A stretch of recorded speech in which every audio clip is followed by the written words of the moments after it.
Hello and welcome to Fast Talk, your source for the science of endurance performance. I'm your host, Trevor Connor, here with Coach Rob Pickles.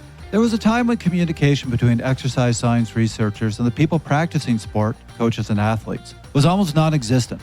Research was focused on controlling variables and studying what could be done in a lab setting. It was often well-conducted research, but too often had one major issue.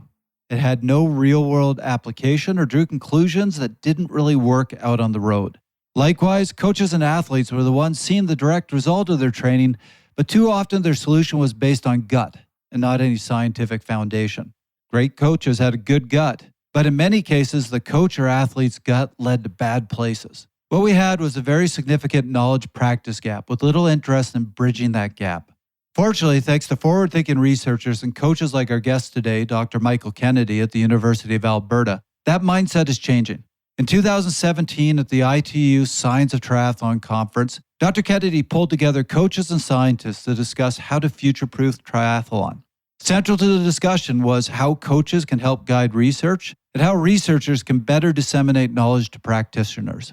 In today's episode, Dr. Kennedy discusses with us what he learned in these conversations and the challenges we face in bridging the knowledge-practice gap. This included putting more value on applied research and not just lab research, how research like ice baths can be taken too far in the modern social media landscape, and how we have to remember that research is about the law of averages, but individuals don't always fit neatly in the average. Finally, we'll look ahead and discuss some of the efforts that are being made to connect researchers with coaches and to provide more practical advice and research results. Joining Dr. Kennedy, we'll also hear from Dr. Paul Laursen, a respected researcher himself and owner of Athletica.ai. And Dr. Seiler, who shares his story of when he presented his practice-based research to a group of scientists 20 years ago. As we say later in this episode, applied research is so important because at the end of the day, all that coaches and athletes care about is that N of 1, what has an impact on them. And that is what our sponsors, Training Peaks, really care about. I remember about a year ago going out for a ride with their CEO, Lee Garakos. We rode for about 4 hours, and I think 3 hours of the ride, we were just talking about research. He was asking me, what is the current research? He had read a bunch of studies himself and wanted to get my opinions on it. And all the while, he was trying to figure out, how do we apply this to Training Peaks? And that really impressed me because one of the things I like about Training Peaks is it's a simple interface that really focuses on the coach-athlete communication, on the coach-athlete interaction. But at its core, built into Training Peaks, they are trying to go through that science and make sure that the science is being applied, that it is helping the coaches work with their athletes. It is giving them the ability to produce better training plans, do more precise analysis of the athlete's training, to be able to give better training zones to the athletes to make sure that their workouts are more successful. The science is all there. It's built in. They are looking every day at what that science is.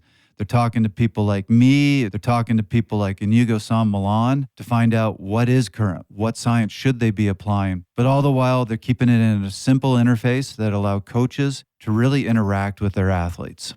As a coach myself, I've been using Training Peaks for years to work with my athletes. I like the interface. I like that it allows me to apply what I've learned and what I know. If you want to do the same and you're ready to level up, visit trainingpeaks.com/fasttalk to start your coach free trial. And with that, put on your knowledge cap, but keep it practical, and let's make you fast.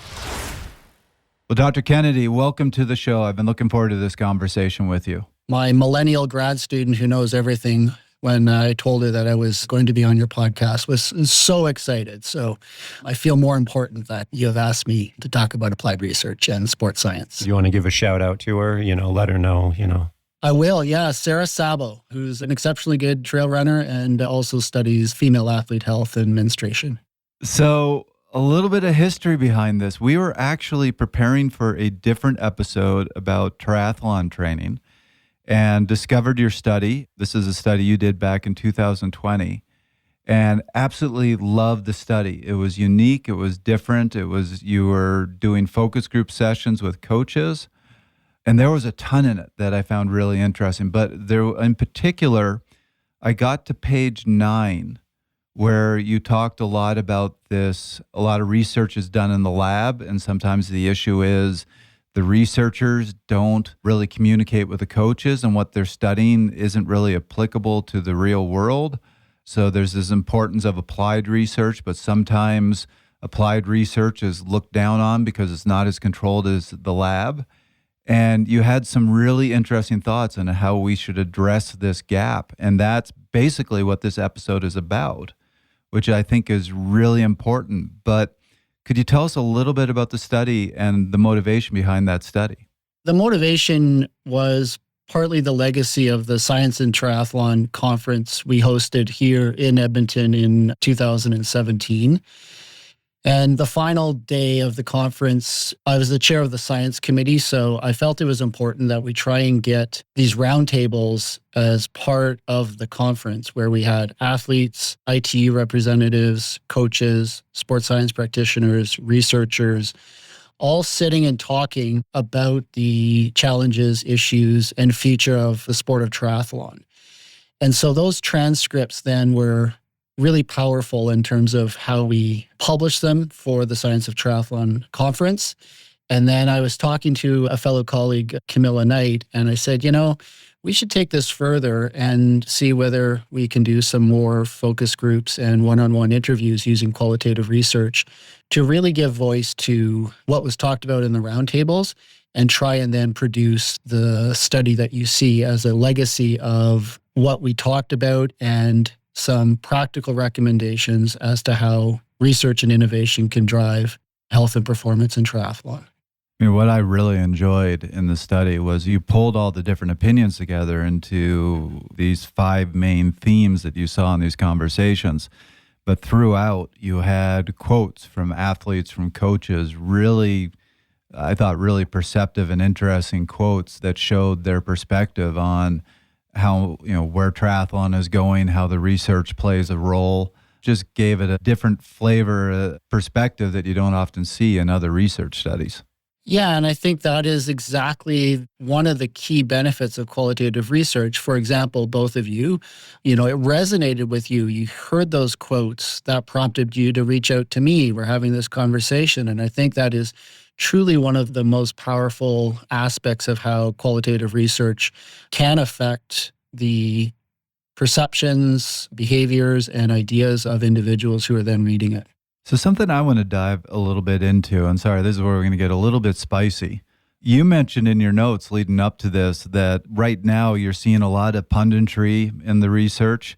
I read a very recent paper by Dr. Laursen, and forgive me, I'm going to unfortunately probably butcher the name here, but Dr. Martin Boucher, who talked about the fact that a lot of the research now, they're really trying to pass it off as more innovative than it really is, and pointed out the fact that when there was an assessment done of the 100 most influential science papers, they were all older papers. You weren't seeing a lot of recent papers.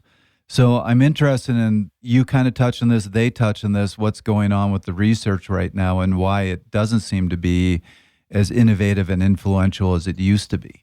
Yeah, that's a really good question. I mean, I've had that conversation with many colleagues. To be an applied physiologist, cardiovascular physiologist back in the 40s and 50s would have been fantastic because you could have, you could put art lines in anyone and not really care. And you can really sort of, understand the fundamentals of then how, exercise performance was regulated. And those are the papers that I go back to when I need some resolution or to reaffirm what I was thinking or knowing about maybe current research. I think the idea that the research cycle has been compressed. And so I think a lot of applied physiologists have moved away from maybe doing the more important research that maybe would have sort of bigger resonating effect and either chased research dollars to fund other things in their lab or have done studies that just aren't as impactful and aren't the sort of things that are going to really move the needle in sports science, because they do take a lot of resources. They take a lot of planning. Oftentimes, they have to be very collaborative. You have to get buy-in from a national federation. A good example for me is we want to look at the seasonal effects of competitive biathlon on lung health and respiratory symptoms, especially female biathletes. And we've been working for 2 years now to convince the Norwegian Biathlon Federation to be the partner, because we want access to their athletes. And you have to then get a lot of consent and belief that this is going to be valuable to the athletes before you can actually do the project. You also wrote up briefly another example of ice baths and cold plunges, and I was very interested in hearing a little more about that. I love your description of Kate Courtney looking like she was in agony. Yeah. The first time I saw that image and the grimace on her face, and I thought, oh, Lord, partly because just down the hall from me, one of my colleagues who's an exceptionally gifted mechanistic cardiovascular science researcher uses cold pressors and only sticks a hand in a ice bath or ice bucket to magnify this really large response that you can get in the cardiovascular system. So the fact that if you're immersing your entire body in that amount of cold pressure is clearly shocking. But punditry and social media and whoever has seized hold of that idea that more is better and that the science of the cold pressor has been ignored is really frustrating. But the research is starting to catch up. I'm happy to, in my own world at least, know that there are people who are doing more research, especially on ice baths and cold plunges, to get more of that sort of applied research out there to say this isn't that healthy, and we really should be careful about the value that it has to the recovery cycle in athletes, as well as the cardiovascular risks that it can trigger. So this is where you're seeing really a misapplication of the science. Absolutely. Yeah. And I think it's probably the most present example of that. And if you ever had Mike Tipton on your show, he would be able to talk for hours about the risks of cold water immersion on morbidity, mortality, and other risks associated with cold water immersion. I've got to share this with my nephew. So he is very proudly Canadian. So in the winter, like every day, he cuts a hole in the ice in the pond or lake and jumps in. Sorry, I think I'm cringing. Just Pretty to show Canadian. his friends, look how Canadian I am. My God. Wearing nothing but a maple leaf. Yeah. But like putting it back on you, I mean, logically, right? How does it make sense? Who willingly, and like, how did Kate Courtney ever come to the decision that is like something of value? We are hardwired. Our systems are hardwired. When someone puts himself in a situation where you have to grimace or grin and bear it through something, all of your sensory afferents are telling you that the alarm bells are going off and that you need to get out of that environment. But we continue to persist, and cold plunges is really taken root as this sort of arcane. My answer to that question would be, and I remember this when I was, competing myself as an elite athlete, of you're looking for all those little things, that little extra advantage. And even if it's painful, you're going to do it if you believe there's some science behind it, if there's something behind it. And I wonder if that's part of what you're getting at, is maybe sometimes the science is getting away from the fundamentals to trying to find those little things that are going to catch on. I think, Trevor, you mentioned painful, and I almost think that that is an essential component of this, right? Because if we think about as an extension of training for athletes, oftentimes athletes will train in this slightly uncomfortably hard sort of area, right? We are big believers sort of in the polarized model. And oftentimes people aren't doing enough easy work, and they're not doing enough truly hard work. And I think that cold plunge fits exactly in there because it is somewhat uncomfortable, but you can manage it. If you're tough and you film it on video and you talk it up with your friends, then you can dunk yourself in that and make a big deal of it. And it feels like you're doing something that's really hard, but you're actually doing something that's somewhat manageable, in my opinion. And I think that athletes tend to gravitate toward those experiences because they feel like you're doing something. They feel like you're accomplishing something without really putting yourself out there. Oh, that's a really good point, actually. So I can see that. Yeah, you're right. There are the reasoning behind that is reasonable. I think back to the sort of applied research, that's where then the value of applied research can help then allow athletes to make more informed decisions as to whether that then is a benefit to them. It is a little bit muddy because we do know that like 15 degrees Celsius water, half body immersion does actually improve leg feel. So it's also not that all the cold immersion research is, or all the cold immersion practices are bad, because especially in team-based sports, it could have some benefit on leg feel the next day or in a subsequent game or race. And so to tie sort of this back into the concept of your research, right? The traditional research model would be that reductionist model where they would stick an athlete in, they would look at just a couple variables. They would say, oh, there was an increase in catecholamine response by 1.5%, and this is our p-value, and we know that this is a beneficial thing for you. I don't think that a lot of athletes necessarily know that, right? Athletes probably hear the message, cold water immersion is a good thing for you. They don't know why. They don't know the depth of it. Your research, when we're talking about these larger qualitative studies, would look at the question of why actually are you doing this? And the person's going to say, oh, it feels good. Oh, my friends are doing it. Oh, I seem like I perform better the next day. Not many of them are going to be like, well, I read 13 studies on it. And so that's where we then begin to understand, like, okay, what's the qualitative reason that somebody is doing this? And is it or isn't it beneficial for them? We can then develop strategies thereafter to help that athlete because we truly understand why they're doing it. And they're not doing it because of that research paper, in my opinion.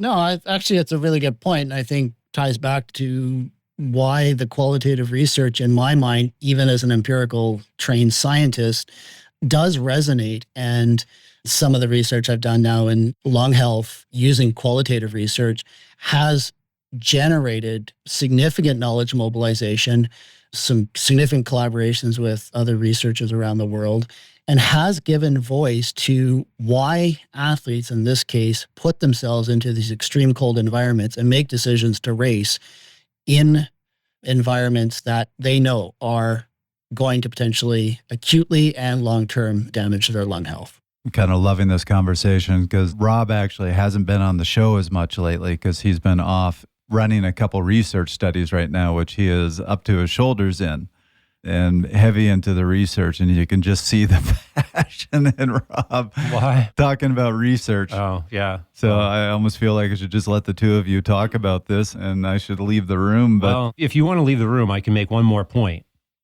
And that's just that the human factor in all of this is very interesting. And that when we are discussing training and really anything in life, right? It's all about choices that person is making. And there's a big conversation about this in the backcountry ski world and snow safety, right? Where we can have all of the empirical evidence. We can test the snow. We can say, oh, there was a collapse in here and this is the snow levels and this is a high avalanche risk. And yet people will still make decisions to do or not do something that is not necessarily aligned with what the data is telling them, right? And so that human factor is gigantic and really ultimately needs to be considered when we're understanding a situation. I mean, it buys into one of the more important things I've ever read is Mike Stone wrote a PowerPoint presentation that was called What is Sports Science? And in it, he lays out the definition of sports science. And I took that as a mission to then improve how I do research and then also how I interact with different sports as an applied sports science practitioner. And to your point about the human element, one of the things he says in this document is that many researchers or grad students at a university go and want to get their thesis done. They go do some research. They convince a sport or a coach or a team to be their participants. Then they get it written up and then they just leave. And sports and coaches and athletes feel burned by that. And so where I'm going with that is I've really tried to invest then in forging relationships and consider the human athlete element as a way to inform the hypotheses or the research that I want to do. and make the athletes and the coaches part of that purpose. And some of the research I've done in swimming has come exactly out of the time I spent on the pool deck working with our varsity swim teams over a number of different years here at U of A. So this to me is a good transition point into what I think is going to be a fascinating conversation and was part of the focus of your study. Something that you called this knowledge practice gap. And before I ask you about it, what I found very interesting as I was preparing for this episode, I read a commentary by a Dr. Joey Eisenman that was written for the American College of Sports Medicine from 2017. But you called it this knowledge practice gap. He, in his opinion piece, was talking about translational science and the places where you can have a disconnect between the research and the actual application. And he brought up three things that also really came up in your study. One was the relevance of the research. Is it really applicable? Issues in translating the research into something that the practitioners can use. And then there's just a dissemination issue where sometimes the people in practice go, yeah, you know what, I don't care. I don't want to hear the research, or are selective about it. So it seems like there's a lot of issues from the creating research that's usable to getting it to the practitioners and actually having them use it. And I think what we were just talking about with the cold immersion is a great example of that. But I want to throw it to you and really hear, what is this knowledge practice gap and what's your feeling about this? Yeah, the knowledge practice gap in my mind is really this disconnect between, as you said, the research findings and the research that's being produced that is either tied to a specific sport performance outcome, a sport issue, an athlete health issue, and then what happens in daily coaching practice and daily sort of training, race, trip scenarios. And I don't think it's anyone's fault, really, that this knowledge practice gap exists. If I was to talk to Dr. Seiler, I think he would agree that with researchers that are working in tenure track, university, career jobs, their ability to do research that has relevance in sport is important, but is also challenging to do. And so sometimes individuals like myself get dissuaded from getting into the sport world and investing in that relationship to really understand like what the question should be and how it then could actually have an immediate impact or some larger impact on how an athlete or a coach looks at their sport and sport performance. The other thing is so that researchers like myself and most of us have labs. And so labs are important to not just sport performance research, but applied physiology research, because you can control the environment and do that very precisely. And that's very important to our ability to then have robust research findings. But it doesn't necessarily then translate well into how you can use those research findings to inform or apply them to a real world sport environment. Dr. Seiler has a great story he shared with us in episode 363, showing the gap that used to exist between practitioners and researchers. Like Dr. Kennedy, he shows how this can lead to research that doesn't translate well. One of the first formal lectures I gave was in France in the European College of Sports Science meeting in 2004. So exactly, 20 years ago. And I'm sitting there and I'm giving a lecture about this idea of training intensity distribution, which was kind of a new thing even as a topic, and then trying to describe what we were seeing with high-performance athletes and how they were distributing their training. And the coaches in the audience, the national team coaches who were at this conference, they're nicking their head positively. They're saying, yep, that's what we do. And then the scientists in the audience were looking at me like, that's not right. That can't be right. Because their background was the body of literature that was basically taking untrained people and training them for 8 to 10 weeks and then measuring them again. And a good way to go with those is just have them work at the same threshold intensity every day, 3 days a week for 8 weeks. And yep, they get a nice response. So it didn't make sense to them that I was basically saying, well, Athletes don't do that too much. Yeah, they do threshold stuff, but they don't want that to be where everything ends up intensity-wise. It's a great way to just stagnate. So that was that message from 20 years ago, and it was seen as very provocative. And now it's almost like everybody says, well, yeah, we've always known that. So then along the way, when people started to compare this stuff, like you say, they were using kilojoules or amount of work as the calibration. Then you would end up with these really poor low-intensity sessions that lasted maybe 40 minutes, and then they would be compared with a 30-minute interval session. And the interval session would come out on top as being much better.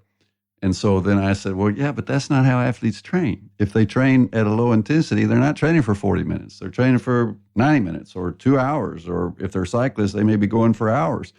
So that's apples and oranges. You're not comparing reasonable workouts. And so that's when we started saying, when we're looking at these workouts, let's base things on effort. What's the effort of the workout? And we called it maximum session effort. Hey listeners, I'm Susie Sanchez from USA Cycling.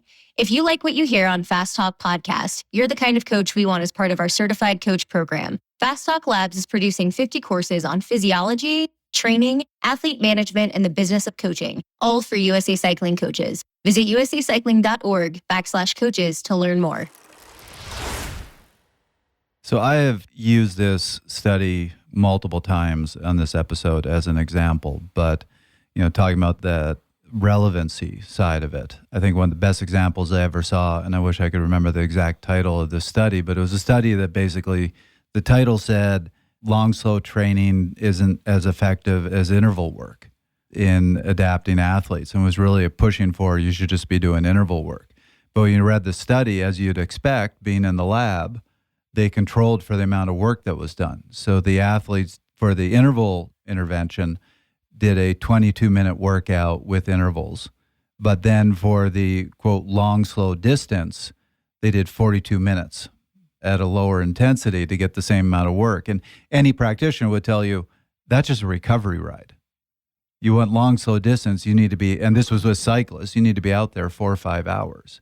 So you really saw that disconnect of the researchers not understanding how athletes actually train. It's actually a great example. And I think you bring up another really important point, and I'll try not to sound like I'm on my high horse here, but there are less of me around where I've invested and love sport performance, love the days and years and trips that I have been on working with athletes in a large variety of environments. And that I get that, right? Like I would never have designed that study. I would have been, well, yeah, the LSD ride has to be 4 hours because if we're actually going to compare apples to apples with interval work, that is the method and the protocol you're going to have to use. My colleague down the hall, he could be a great sports scientist, a great applied physiologist and have great value, but he doesn't really care. He just wants to do mechanistic research and doesn't necessarily get what the difference would be, and maybe looking at this sort of polarized training comparison where you have zone 1 work versus zone 4 or 5 work as your 2 adaptation interventions. Another place that this plays out, I think, is highlighted by a quote from one of your papers, and that is, scientists tend to deal with groups, but it's the difference between athletes, not just the averages, that determine success. And I've always found this really interesting with interventional studies where if you look at participant by participant data, there are some athletes that are going to improve a lot. There are some athletes that will not improve much at all. And there might even be some athletes that go down. And when you look at the group average to determine your statistical significance, all of that nuance is lost. And there are, say, some techniques that might work really well in some situations, but research doesn't support that, right? And so you had, I think, previously mentioned before that training and life is messy, and that science tries to be as clean and as neat as possible. I shouldn't say science, but a lot of these research studies. I know in my experience, I'm probably working with one athlete right now that I will say I am doing things pretty textbook with. Just one of my athletes I'm able to do that with. Everyone else has really messy lives. That person is getting really, really good gains. They're doing awesome, right? But that's not the typical situation that coaches tend to work with.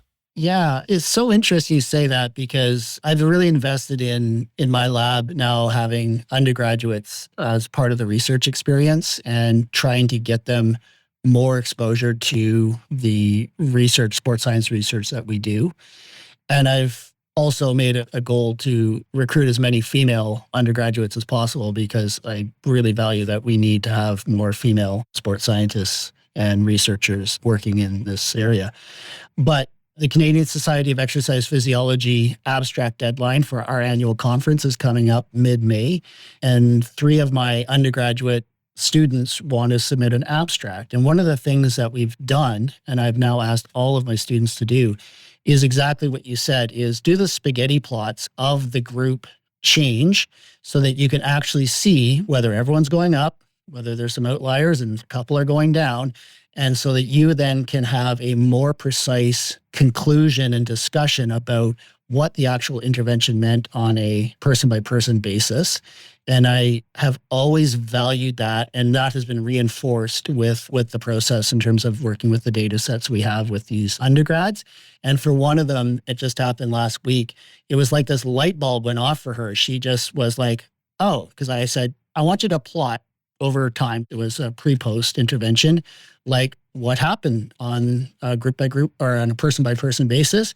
And then she totally got it. And I was like, okay, there you go. And then we had a really interesting discussion because in this case, everyone did go up. And we're like, okay, well, that's really interesting. It's altitude exposure. It was an altitude exposure study, but it really did help clearly define then what each person did in responding to this altitude. And so just for a little bit of clarity there for everybody listening, oftentimes you'll be looking through a paper and there'll be a chart where there's a pre-column and a post-column, and oftentimes it's a bar chart, right? And so you just have the mean, like, oh, the post is higher or it's lower than the pre, therefore intervention was better or worse. But what Dr. Kennedy is talking about is instead of those being bars, we have individual dots in 2 columns for each of the subjects, right? All of the data from the subjects from the pre, and then each individual subject in the post, and the dots are connected so you know which subject is which subject. And you can see the lines are like, oh, these 5 are going up, that one's pretty flat.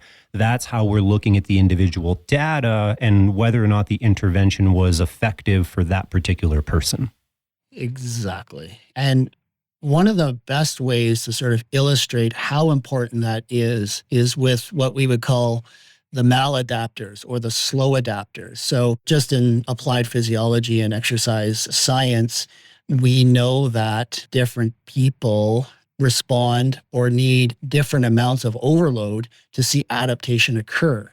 But oftentimes in those exercise science studies, we would write off then the people that didn't respond to whatever the amount of overload or exercise intervention we gave them. But then I forget, it's a group of Swiss researchers started to then say, well, you know what? In those that didn't actually respond to the initial exercise intervention, if we increase the frequency and extend the actual exercise intervention, do they eventually respond? And lo and behold, they do. And if you look at those studies, the powerful illustration of how then the data points in those non or slow adapters actually do change when you actually added 3 or 6 more weeks of increased overload is really a powerful example of then how you can't just write off some people or say, you know what, on a group by group level, this exercise intervention didn't necessarily work. Well, this is something that I say to athletes all the time when you're talking about an individual athlete and what's best for them, which is the science is fantastic. I love to use the science. But even when you have a really well-conducted study that's highly applicable, there's always an outlier in the study. And what happens if you're that outlier? What happens if you're the one reading that research and saying, well, the research tells me to do this, but if you had been in that study, it actually didn't work for you. You were that one person it didn't work for. And I always tell the athletes that I coach, you're probably an outlier in at least one thing. We all are. I'm even more special than that, Trevor. Rob's an outlier in many things. Pretty much all things. Many things. Okay. My life right there. I mean, it's comforting though, I think, because talking to you, it's comforting to me, but just the idea that if you can look and that outliers, from a statistical standpoint, are not great because they do drag, a group mean one way or the other. But on the other hand, we're dealing with humans, right? These are not rats, and they don't all respond the same. And that outlier is as important a finding as all the others who may, on average, responded about the same. And I remember going to a talk that David Martin did at American College of Sport Medicine, years ago now. But his talk was entitled Minutes to Marathons, I think. And he was the first person that I ever heard actually say that. And that if you're going to invest in applied sports science research and you're going to be a sports science practitioner, you better pay attention to the individualized response.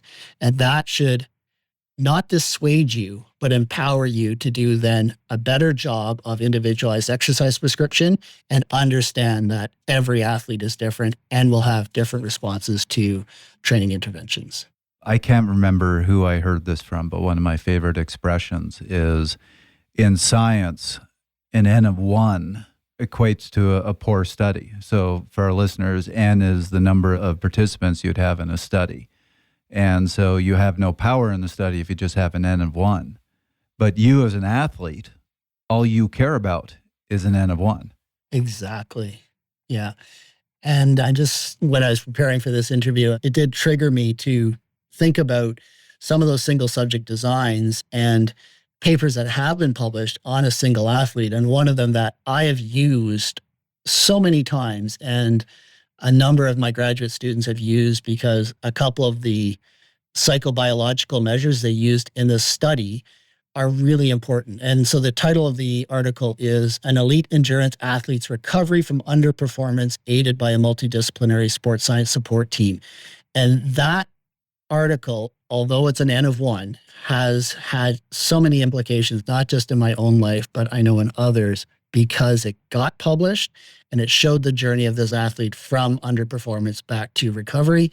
And I am grateful that actually got published. No, and I was glad to see you say that there is a place for those case studies where you're just looking at a single athlete. Exactly. And so for all the overtrained athletes that I have had in my office and helped get them on a journey back to recovery and health, I've used that study and used a number of the measures that they published as a way to help me guide decision-making as an applied sports science practitioner. Okay, so we've been talking about this knowledge practice gap and some of the issues here. And we started by talking about some of the translation issues. And I loved your example of the cold immersion, where there's great science behind that, but then it gets to social media and all of a sudden it's turned into go sit for an hour in an ice bath and kill yourself. So there can be issues with the translations of the science. We probably just beat up a little bit on researchers talking about the relevance that sometimes researchers are studying things that are very well conducted studies, but aren't always that applicable. But I think we need to look at the other side of this. It's not just the researchers, it's the practitioners. So in this case, we're talking about coaches. Certainly you mentioned this. I saw this in that other study that I just mentioned.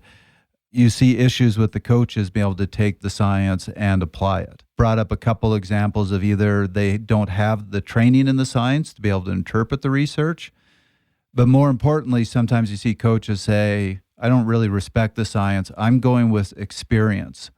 And you mentioned something called survivor bias, which is why you have to be careful about experience. So can you tell us a little bit about why you think coaches shouldn't just rely on experience? First of all, one of the people that's had a big influence in my life was a person called Jim Dennison, and he is a sociocultural researcher in our faculty. Sadly, he's passed away from cancer, but he was one of the first people because he was obsessed with sport. So if I was to walk around my faculty and talk to different people about just sport and sport performance or what happened at the Diamond League track meet or the NFL on Sunday, he was always one of those people that wanted to talk about it. He was obsessed with sport. He was obsessed with quantitative, although he was a sociocultural researcher. But he said to me once, Michael, performance is always messy. And I really sort of took hold of that idea and thought, okay, that's one of the ways that I'm going to then continue to approach the idea that if we're going to do research in this, you're going to have different multifactorial challenges with research. Through that, though, coaches on the other side get that. Like, they understand, right? If you've been in the coaching game a long time, performance is messy. There's so many things going on. And so they kind of go with their gut. They go with what works for them. And they use that as sort of their vehicle to inform decisions. But then with that comes bias, because they will think about the best athlete, the one that did make the state team or the provincial team or the national team. And then they use that as their sort of singular example to inform how they're going to train then subsequent generations of athletes. And that is this survivorship bias that I think really can influence the net outcome of a single athlete, an academy, a team, a development system. And I've witnessed it so many times, especially in cross-country skiing, which is the sport that I'm most closely aligned with. So we recently did an episode on what's really popular right now, which is this Norwegian method. And when you read about the descriptions of the Norwegian method, it's really just two athletes that are brought up, particularly Jacob Ingebrigtsen.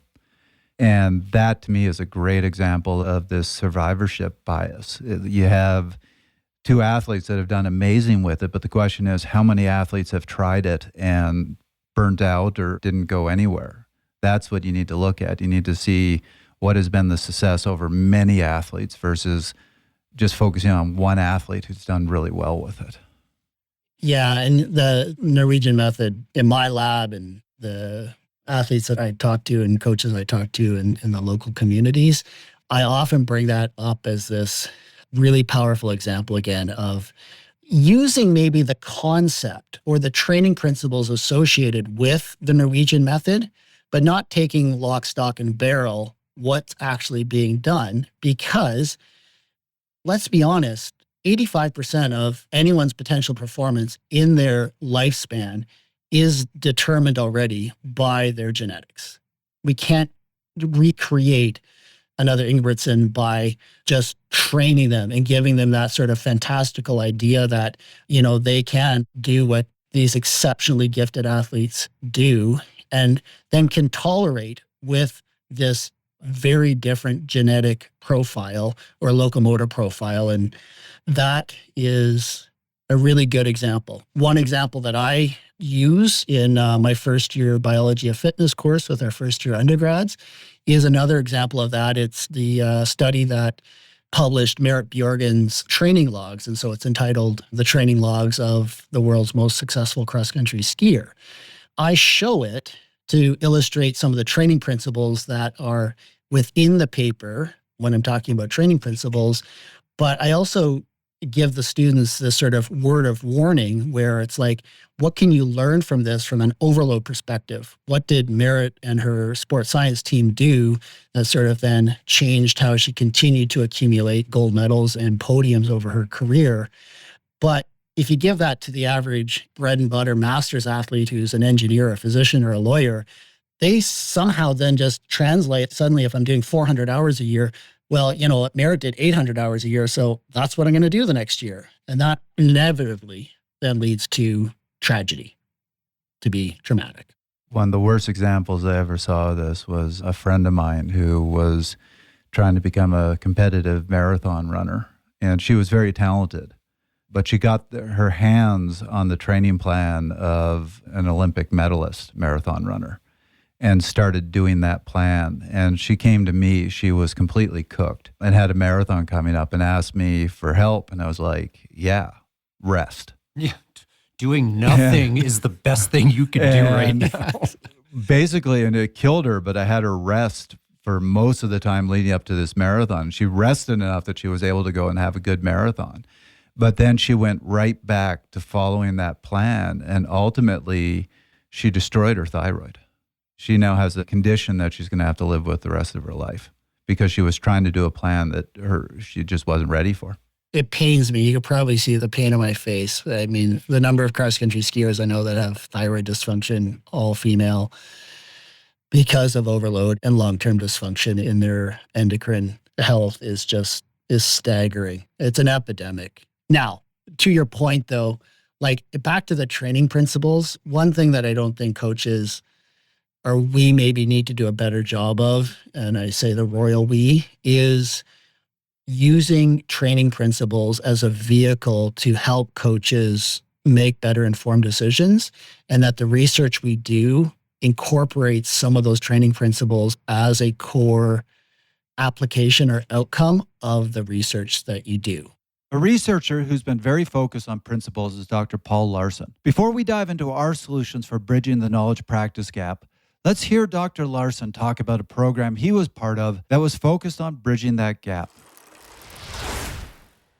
This issue has been core to my being for the last 15, 20 years, really. And it actually started when my work at High Performance Sport New Zealand, where they hired me actually as both a professor at AUT University and also a lead of the Olympic program, because there was a real disconnect between the research findings, which are vital and really important in the laboratory, and the application of those scientific research findings at the coalface. So they wanted a professor that was sort of swinging back and forth between the two. And as a result, my whole job throughout both the London and the Rio cycles was to have this integrated model and to bring in PhD students ultimately that do research projects, not just in the laboratory, but also in the field, working directly with the Olympic programs. One of those, Dan Plews, you might have heard of.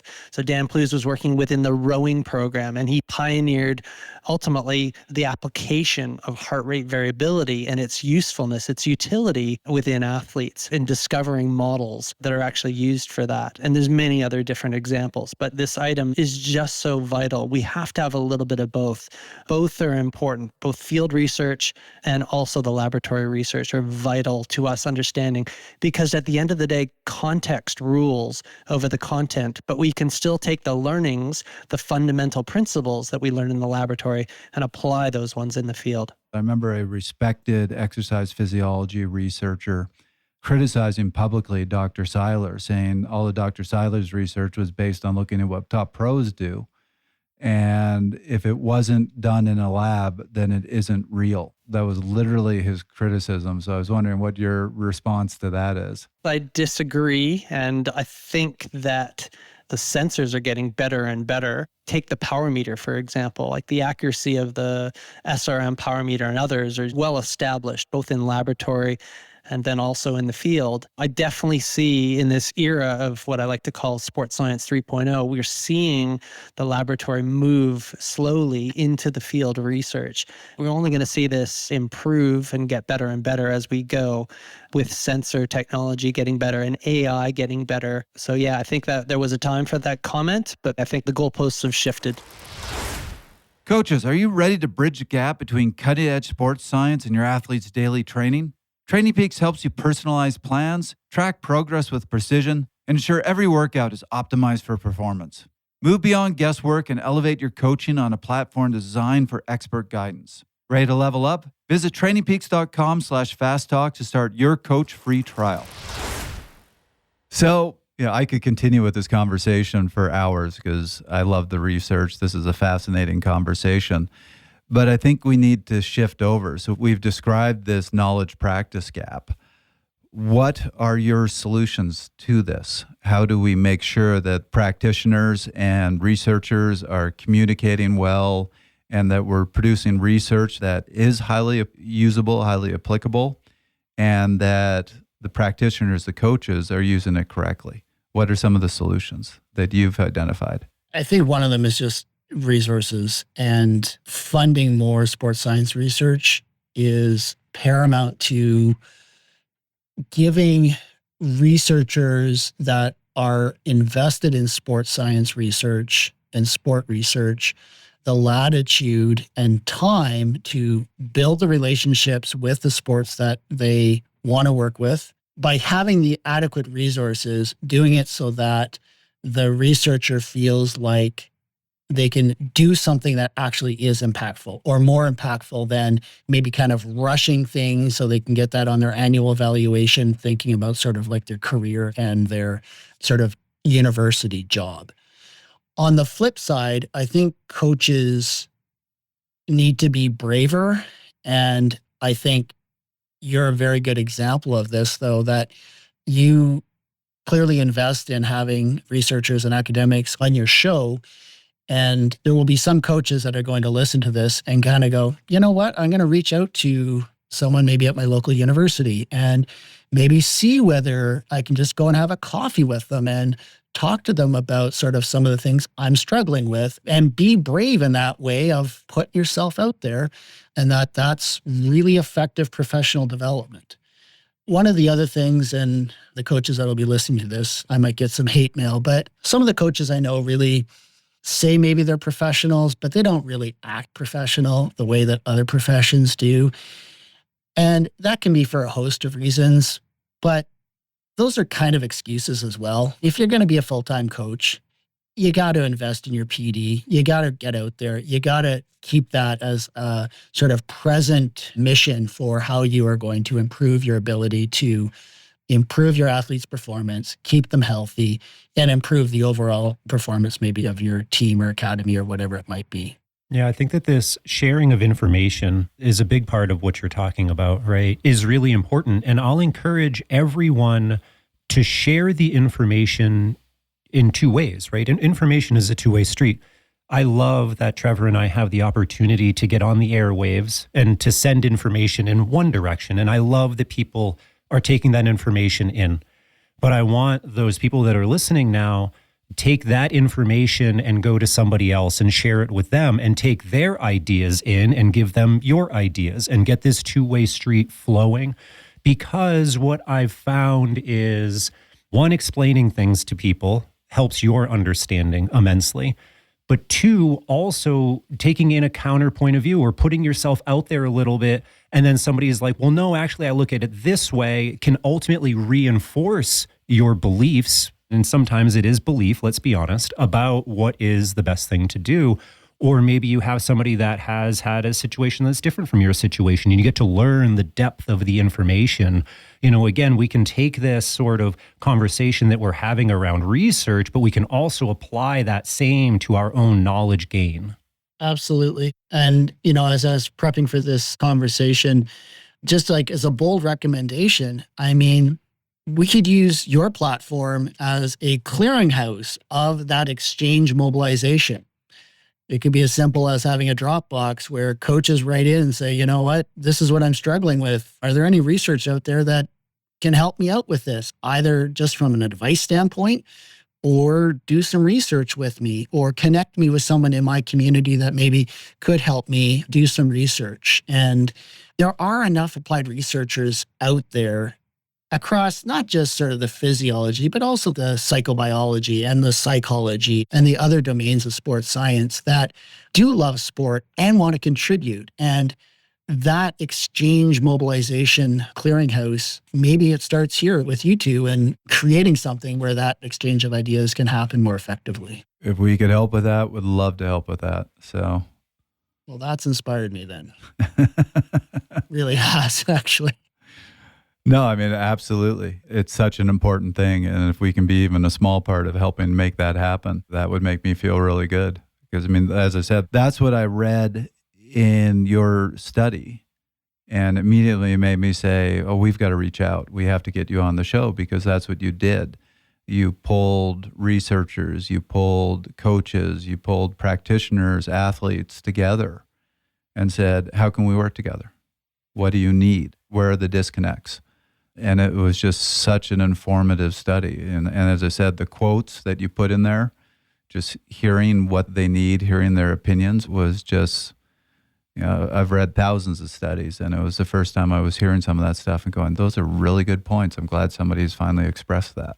And Trevor, something I want to point out that I think that you've done really well with fasttalklabs.com and the repository of information that's there, right? Because you know, people need to remember that Fast Talk is much larger than just the podcast.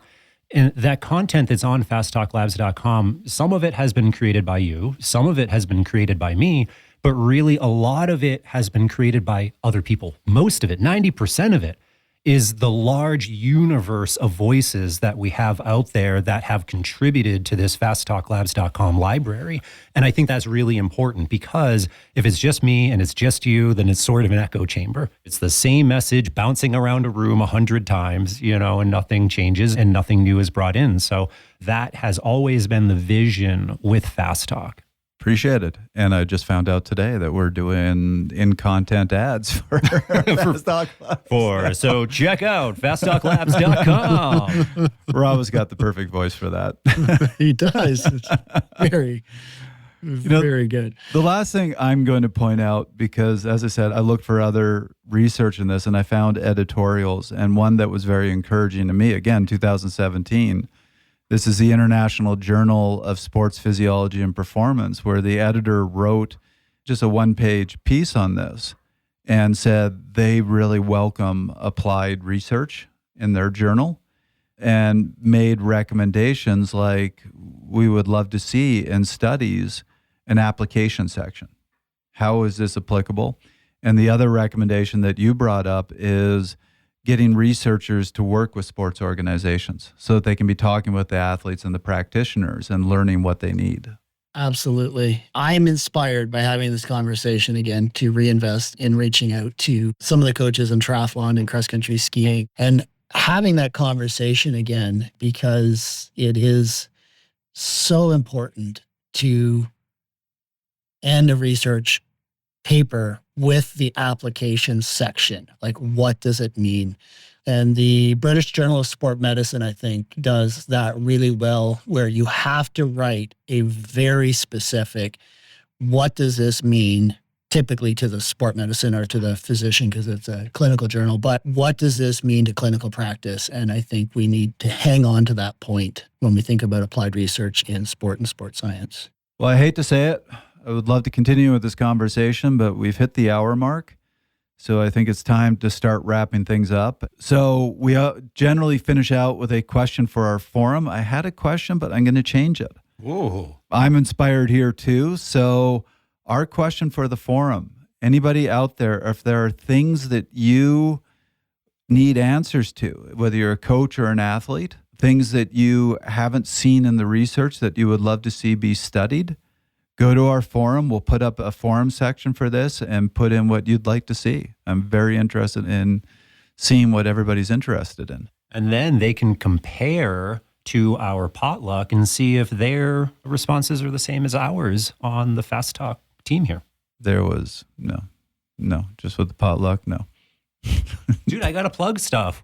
I have then a suggestion, because it's something I really want to do, and I've thought about it for at least 5 years. And back to training principles, a follow-up to probably the future-proofing article is myself interviewing some of the people that are my heroes in sports science, like Dr. Seiler, like Dr. Foster, and getting their personal perspectives on what training principles are that are most important, laying them out as definitions, and then the application of that principle to applied sports science and coaching practice as a additional legacy of how sports science researchers can, I think, influence the evidence-based information, prescription, and designs of athlete training programs. That would be fascinating. If you decide to do this, please let us know. We'd love to get you back on the show and talk to you about how it's going. I would love that. It could even make a cool episode, to get all of you in a room together would be fun. Yeah. Yeah. Yeah. I would love that. Awesome. Have we talked to Carl? Dr. Foster? I don't think I ever have. Oh my God, you should. Yeah, we should. I've met him at conferences and but I don't think we've never professionally spoken with him. In the case of Dr. Seiler, we've had him on so many times. We did an episode eating hot chicken wings with him. I'm so sick of that guy at this point. He's the external on my current PhD students' thesis defense coming up in May 21st. So we're very excited to have him as the external. Fantastic. Well, this is your first time on the show. So the way we finish up the episode is with what we call our 1-minute take-homes. So each of us has 1 minute to say what we think is the most salient or important thing for the listeners to take from this episode? And usually start with the guest, but take a minute, think about what it is that you really want to communicate, and then you can go first. Okay. I'm going to speak directly to coaches and people that are on a day-to-day basis working with athletes. And I'm just going to say that I hope you found what I said and what we talked about today as empowering and inspiring, and that you need to be brave about re-engaging in research, reinvesting in how you find that research, and that if you have research questions that you have in your own sport, reach out to individuals in your local community at universities that might help you drive research and the innovation that comes out of that for your sport and sport performance. Fantastic. Yeah, I think I'm going to piggyback on that a little bit in that I feel like at times in this episode, we might have come across as a little bit negative about some research, right? But I do want everybody to know that I do think that research is very important in our learning and our understanding. Because we talked about applied, more qualitative research. I do think that quantitative, laboratory-based research is amazing, and it's the foundation for a lot of our knowledge, but that people ought to take away from today that it might not explain everything. It might not explain the nuance, and that each individual ought to be empowered to fill in those gaps, to fill in their understanding, and to use that to apply their knowledge in a more effective way when they're either working with themselves or they're working with athletes or whoever it may be. Going back to feeling inspired, that's kind of where I'm at. So we had an episode not that long ago with Dr. Seiler, where he told the story of giving a presentation to a room of researchers and coaches, and was talking about something that he observed in the field. So this is the early days of coming up with the polarized model. And he said all the researchers in the room were going, no, that's dead wrong. And all the coaches in the room were nodding their head going, yep, you got it right. And he talks about those days where there was that complete disconnect. And I would say if we were having this conversation 15, 20 years ago, there would be very little interest in closing that gap. What's inspired in me was reading your study, reading this editorial in the International Journal of Sports Physiology and Performance, and reading a couple other similar editorials where the issue has been recognized, and there is a big push both among coaches and within the research community to say, we need to shift. We need to communicate with one another. We need to make sure that the research is applicable and that we're studying what needs to be studied, and that coaches are learning what they need to learn so that they could use this. So to me, this is all very inspiring to see this shift, to see this communication starting to happen. Well, Dr. Kennedy, a real pleasure. Thanks for coming on the show. Thanks for having me. That was another episode of Fast Talk. Thoughts and opinions expressed in Fast Talk are those of the individual. Subscribe to Fast Talk wherever you prefer to find your favorite podcast. Be sure to leave us a rating and a review. As always, we love your feedback. Tweet us at Fast Talk Labs. Join the conversation at forums.fasttalklabs.com or learn from our experts at fasttalklabs.com. For Dr. Michael Kennedy, Dr. Paul Laursen, Dr. Stephen Seiler, and Rob Pickles, I'm Trevor Connor. Thanks for listening.